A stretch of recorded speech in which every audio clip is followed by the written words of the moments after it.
부산과 서울을 2시간 만에 주파하는 무정차 KTX의 재도입을 국토교통부가 공언했었습니다.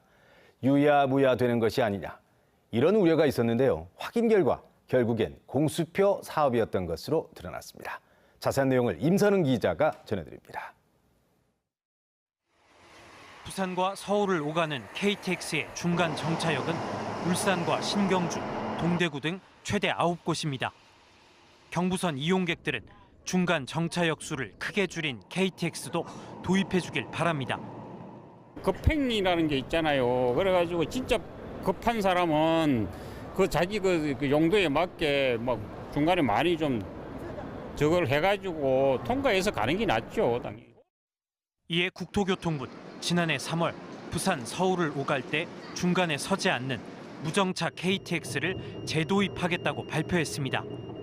부산, 서울 편도를 기준으로 무정차 KTX는 2시간, 일반 KTX보다 40분가량 빠릅니다. 하지만 1년이 지나도록 깜깜무소식입니다. 국토부가 사업에 대한 아무런 준비 없이 무정차 KTX를 공언했기 때문입니다. 무정차 KTX는 2010년부터 2015년까지 운행이 이루어지다 이용 승객 저조로 인한 수익성 문제로 폐지됐습니다. 무정차 KTX를 다시 도입하려면 과거 실패의 원인인 사업성부터 면밀히 따져봐야 했지만 국토부는 이에 대한 연구 용역은 물론 기본적인 수요 분석조차 진행하지 않은 것으로 확인됐습니다. 관련 계획은 전무했고 국토부가 일방적으로 이런 식으로 발표해놓고 국민들만 피해를 보는 거죠.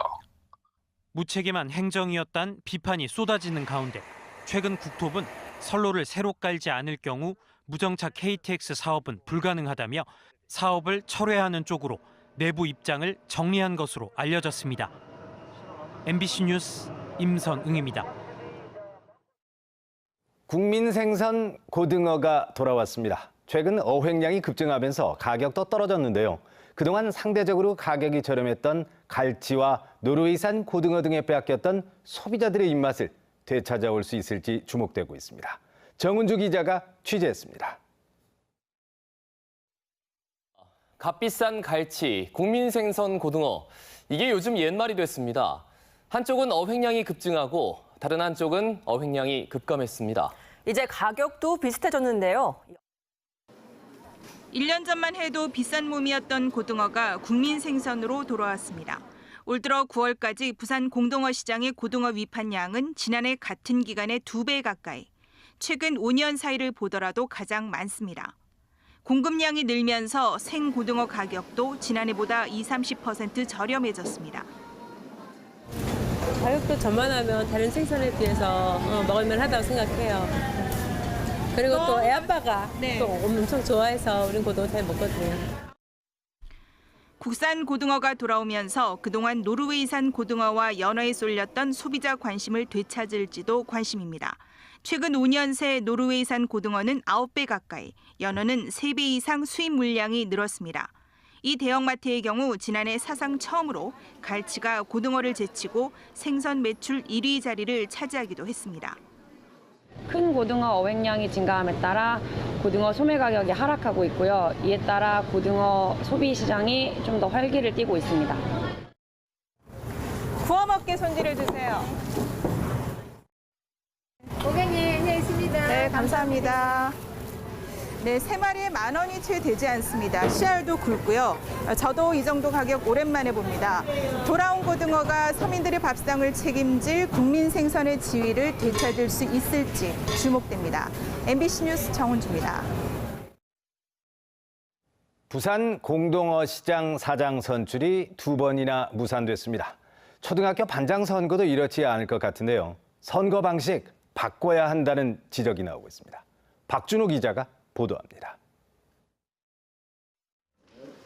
부산 공동어 시장 차기 사장 선출이 또다시 무산됐습니다.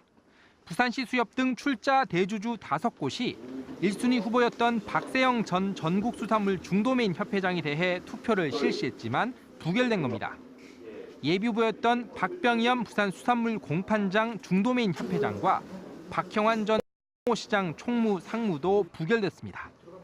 박세영, 박병희엄 두 후보는 지난 8월에도 출마했지만 이번에도 낙마했습니다. 최종 후보자 및 예비 후보자에 대한 선출 결과 유효 투표 수인 4표를 득한 후보자가 없음에 따라 오늘 선출은 무산이 되었습니다. 선출이 무산된 배경엔 우리는 손해보면 안 된다는 대주주의 이권 챙기기가 자리 잡고 있습니다. 수협 대주주마다 특정 후보를 밀어주다 보니 선거가 파워게임 양상으로 흘렀다는 비판도 나옵니다. 때문에 선거 제도를 바꾸자는 여론도 힘을 얻고 있습니다. 들러리로 전락한 인사추천위원회에 외부 인사를 포함시키고 결정권을 줘야 한다는 주장마저 나옵니다. 현재 의사결정 구조가 잘못되어져 있기 때문입니다. 다시 말해서 선출 추천권을, 대표이사 추천권을 가지는 그런 추천위가 되어서는 지속적으로 이런 일이 생기는 거죠. 회의에 참석했던 한 인사는 5명 가운데 4명의 지지를 확보하는 게 매우 어렵다며 공동어 시장 정관 개정을 검토하고 있다고 밝혔습니다. 공동어 시장은 다음 주 3번째 대표이사 후보 공고를 낼 계획이지만 지금 방식대론 또다시 무산되는 것 아니냐는 우려가 나오고 있습니다. MBC 뉴스 박준호입니다.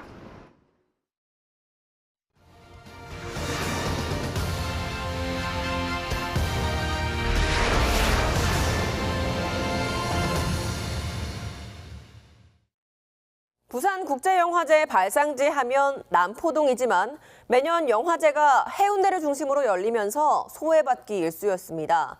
그래서 올해는 영화제 측이 남포동을 부활시키겠다고 했는데 정작 출품작 영화는 한 편도 상영되지 않아 올해도 말뿐인 부활로 남았습니다. 김윤아 기자의 보도입니다. 중구 남포동 비프광장. 부산국제영화제 기간이지만 거리는 다소 한산합니다. 올해 처음으로 중구 일대 선보인 커뮤니티 비프가 영화제 개막 7일 만에 막을 내렸습니다. 분위기가 뭐 쏠쏠하지. 큰 행사들로 부산 시내에서는 이 자리에서 했는데 오늘 우리 영화제 있을 거다고 보고 옆으로 왔거든. 왔는데 보니까 뭐 쏠쏠하니 그렇네요. 부산국제영화제의 태동지지만 해운대에 주 무대를 뺏긴 뒤로 소외되어 온 남포동. 영화제 측은 올해 색다른 변신을 통해 침체된 남포동을 부활시키겠다고 선언했습니다. 영화 체험 박물관과 모퉁이 극장을 중심으로 시민 체험 행사 커뮤니티 비프를 운영했고 거리 버스킹 공연도 열어 활기를 더했습니다. 하지만 정작 영화제의 핵심인 출품작 영화는 단 한 편도 볼 수 없었습니다. 출품작 323편 모두 해운대에서 상영됐고 남포동에서 상영되는 곳은 없었습니다. 영화제 인기 행사인 배우의 무대 인사도 열리지 않았습니다. 결국 전야제를 제외하고 모두 부대 행사로만 채워진 겁니다. 동북권에서 치중돼 가서 모든 영화의 전당부터 시작해서 동북권이 돼 있는 거를 중부상권하고 서부상권에 문화의 어떤 혜택을 같이 줘야 될 거 아니냐. 비프의 발상지라는 말이 무색할 정도로 올해 이곳 남포동에서는 출품작 영화 한 편 볼 수 없는 영화제가 진행되고 있습니다. 남포동의 부활이 결국 요란한 말잔치로 끝날 가능성이 높아졌습니다. MBC 뉴스 김윤아입니다. 부산국제영화제 폐막이 하루 앞으로 다가왔습니다. 오늘도 90여 편의 영화가 상영되는 가운데 다채로운 행사들이 영화 팬들이 기다리고 있습니다. 민성빈 기자가 소개합니다. 부산국제영화제 일반 상영 마지막 날인 오늘 28개 상영관에서 95편의 영화가 상영됩니다. 밤새 3편의 영화를 잇따라 볼 수 있는 미드나잇 패션과 마지막 오픈 시네마 작품인 나는 약신이 아니다 등 화제작들을 만날 수 있습니다. 백혈병 환자들이 조금 고통받는 부분을 조금 좀 다루고 있음으로 해서 좀 사회 문제들을 다루고 있어서 요 근래 중국에서 상업적으로 성공한 영화들하고 조금 결이 다른 지점이 있어서 조금 더 주목을 할 만하고요. 내일 폐막식에 앞서 폐막작 연문회전이 기자회견과 시사회를 통해 소개되고 오나편 감독도 핸드프린팅을 하며 부산영화제에 뚜렷한 흔적을 남길 예정입니다. 지난해에 이어 2번째로 시도되는 가상현실 VR 상영관도 오늘까지 운영됩니다. 영화를 감상하는 데 그치지 않고 게임하듯 직접 체험할 수 있어 관심을 모으고 있습니다. 손에도 기기를 장착을 하셔서 시각적인 부분뿐만 아니라 실제로 몸을 움직이면서 이야기 공간에서 자유롭게 이야기를 선택해서 움직일 수 있는 오늘 밤 9시 웨스틴 조선 호텔에서 열리는 비전의 밤에서 각종 수상작들이 발표되고 내일 수상작 상영과 폐막식을 끝으로 영화제는 대단원의 막을 내리게 됩니다. 숨가쁘게 달려온 23번째 부산국제영화제가 이제 이틀밖에 남지 않았습니다. 영화제가 끝나면 일반 상영관에서 보기 힘든 영화들이 많은 만큼 영화제에서 영화를 보는 것 자체가 특별한 경험과 추억이 될 것으로 기대됩니다. MBC 뉴스 민성빈입니다. 전라남도 고화도에는 해상 케이블카 개통을 앞두고 벌써부터 관광객들의 발길이 이어지고 있습니다. 목화 정원도 조성될 예정인데요. 지금은 활짝 핀 코스모스가 관광객들을 유혹하고 있습니다. 김양훈 기자입니다. 고화도 입구가 분홍빛으로 물들었습니다. 만개한 코스모스가 바람에 몸을 맡기며 한들거립니다. 아이들은 예쁜 꽃과 함께 추억을 담습니다. 할머니랑 엄마랑 고다운 왔는데 코스모스랑 너무 예뻐요. 그네를 타며 여유를 즐기고 코스모스 사이에 들어가 사진도 한 장 찰칵. 가족 단위 나들이 객들은 성큼 다가온 가을을 만끽합니다. 네, 목포에 이런 곳이 있는지 몰랐는데요. 정말 가을이라고 해서 이렇게 나와봤는데요. 너무 코스모스가 이렇게 만개된 줄 몰랐어요. 너무 행복하고 좋고요. 코스모스와 메밀꽃으로 뒤덮인 단지는 지난해 목화가 재배됐던 곳입니다. 목화 홍보관과 포토존에는 사진을 찍으려는 관광객들이 여전히 끊이지 않고 있습니다. 새하얀 목화 벽화로 뒤덮인 유리온실. 목화꽃이 활짝 피었습니다. 유전자 변형 물질이 없는 안전한 목화 종자를 확보하기 위해 시험 재배 중입니다. 목포시는 내년에 고화도에 2만 제곱미터의 목화 정원을 조성할 계획입니다. 고화도 입구에 목화를 주제로 한 아름다운 정원을 조성하고 계절별로 다양한 꽃도 심어 관리할 계획입니다. 내년 4월 해상 케이블카 개통과 함께 목화 정원이 조성되는 고화도가 관광 명소로 떠오르고 있습니다. MBC 뉴스 김양훈입니다. 기온이 떨어지면서 때이른 가을 추위가 찾아왔습니다. 오늘 부산은 어제보다 기온이 더 떨어져 올가을 들어 가장 낮은 최저 기온을 보이고 있습니다. 낮에도 예년보다 쌀쌀하겠고 주말부터 기온이 조금 오르겠습니다. 자세한 날씨 정민경 기상캐스터입니다. 볼에 닿는 공기가 차갑습니다. 어제는 설악산에서 올가을 첫 얼음이 관측되기도 했는데요. 오늘도 가을 추위가 이어져 옷차림에 신경 쓰셔야겠습니다. 기온은 어제보다 더 떨어져서 올가을 들어 가장 낮은 최저 기온을 보이고 있습니다. 중구가 9도, 금정구와 같은 내륙의 경우 3도 안팎에서 시작하고 있습니다. 낮 기온은 19도로 예년 이맘때보다 6도가량 낮겠습니다. 다음은 위성 영상입니다. 현재 전국이 대체로 맑은 하늘 보이고 있습니다. 공기도 깨끗해 종일 청명한 하늘이 펼쳐지겠는데요. 모레까지 내륙과 산간 지역을 중심으로는 곳곳에 서리가 내리겠고요. 얼음이 어는 곳도 있겠습니다. 경남 지역의 아침 기온은 대부분 지역에서 10도를 밑돌아 어제 같은 시각보다 조금 낮습니다. 한낮 기온은 부산 19도, 양산 20도, 창원은 18도 안팎까지 오르겠습니다. 오늘까지 천문조에 의해 바닷물의 높이가 높겠습니다. 바다의 물결은 먼 바다를 중심으로 최고 2m까지 일겠습니다. 당분간 비 소식 없이 대체로 맑겠습니다. 맑은 날씨에 주말 사이 등산 계획 세우시는 분들 많을 텐데요. 주말부터는 기온이 조금 오르겠지만 예년 이맘때보다 쌀쌀하겠습니다. 또 맑은 날씨가 이어져 대기가 차차 건조해지는 만큼 산불 등 각종 화재 사고 예방에 신경 쓰시기 바랍니다. 날씨였습니다.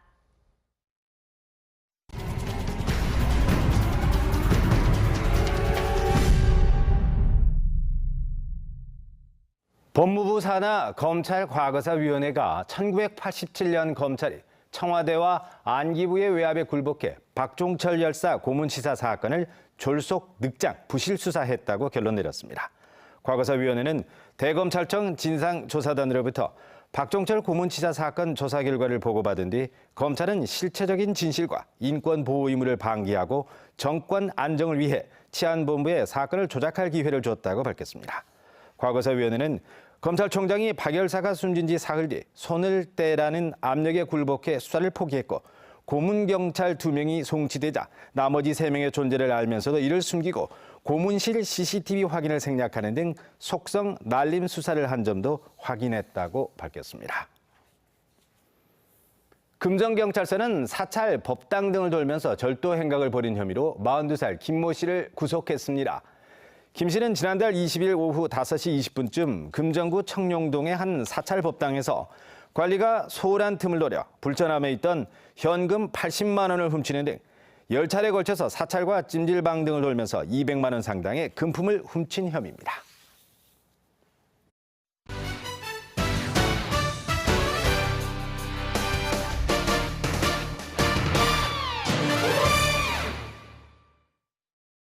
프로야구 소식입니다.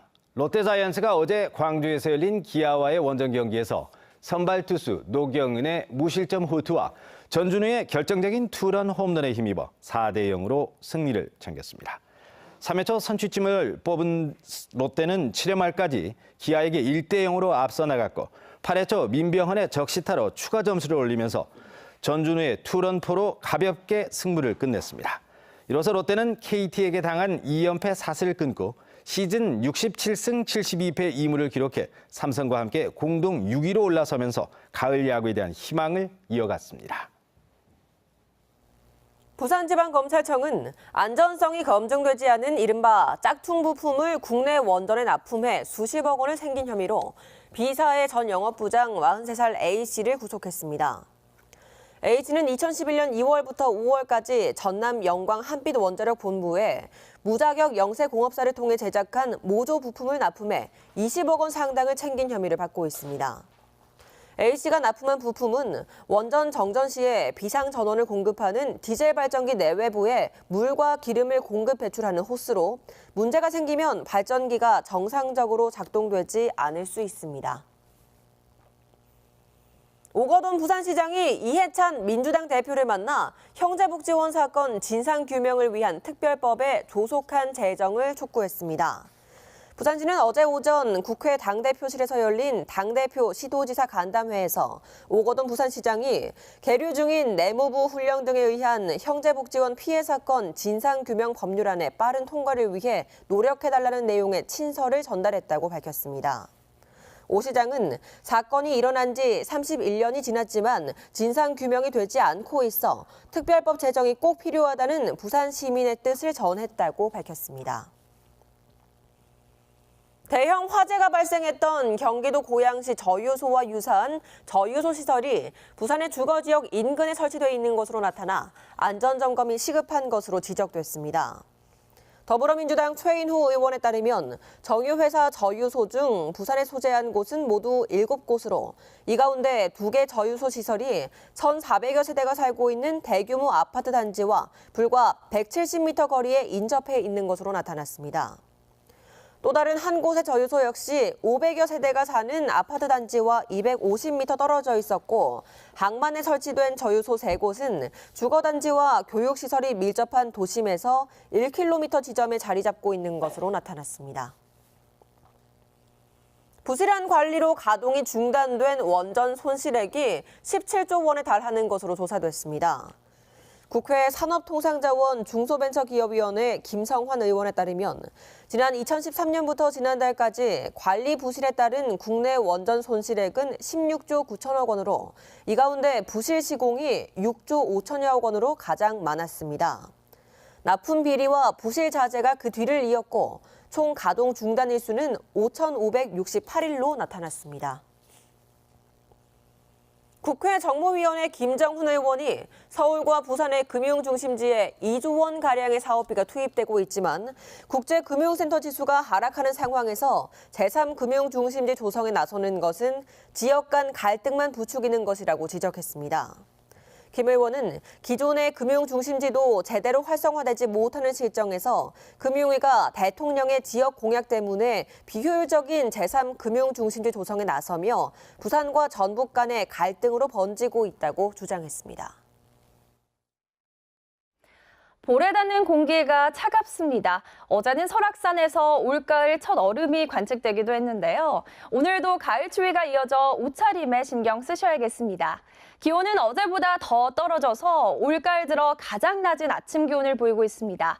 중구가 9도, 금정구와 같은 내륙은 3도 안팎에서 시작하고 있고요. 낮 기온은 19도로 예년 이맘때보다 6도가량 낮겠습니다. 다음은 위성 영상입니다. 현재 전국이 대체로 맑은 하늘 보이고 있습니다. 공기도 깨끗해 종일 청명한 하늘이 펼쳐지겠는데요. 모레까지 내륙과 산간 지역을 중심으로는 곳곳에 서리가 내리겠고요. 얼음이 어는 곳도 있겠습니다. 당분간 비 소식 없이 대체로 맑겠습니다. 주말부터는 기온이 조금 오르겠지만 예년 이맘때보다는 쌀쌀하겠습니다. 날씨였습니다.